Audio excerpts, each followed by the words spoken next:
In this video, I'm going to show you how you can add your own music or sound to your videos on TikTok. For more tutorials, make sure you subscribe, and let's get right into it. So this is quite a simple process to do. The first thing you have to do is go over to the Play Store or the App Store on iOS and go ahead and search for UCut, which is a video editor, and this is free and it's got no watermark. So what you're going to go ahead and do is just install that, and then once it's done and installed, go ahead and click on open. And then once you've gone ahead and clicked on open, all you need to go ahead and do is click on this plus sign right down at the bottom, and then go ahead and select a screen recording or a video you've recorded for TikTok.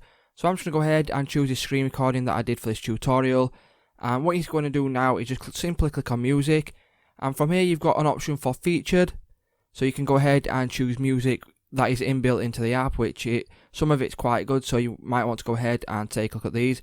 But I'm guessing if you want to go ahead and put your own music on, you have your own music already. So by doing this, all you need to go and do is go to My Music right at the top, and it will take you over to your music library that you've got installed on your mobile phone. So go ahead now and add a song that you want to put on your video. So I'm just going to go ahead and just click on this for this example here, and go ahead and click on use. And then once you've done that, all you need to go ahead and do is scroll across right to the end of your clip or your video that you've gone ahead and recorded for TikTok. Go ahead now and click on split, and then simply go ahead and click on delete, and it will go ahead and just cut off the end of the music there.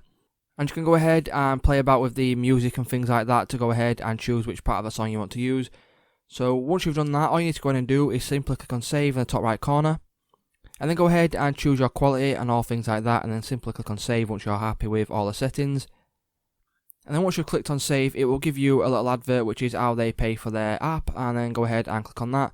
And then as you can see, my video has now been saved, so I'm going to show you how you can go ahead and just upload it to TikTok. So if you want to go over to TikTok and click on the plus sign. So I've gone ahead now and selected my clip I want to upload, and all you need to go ahead and do is just simply upload a clip as you would if you was doing it normally through TikTok, and it's just that simple, guys. If this video did help you out, please remember to leave a like, comment, subscribe to the channel, and I'll see you in the next one.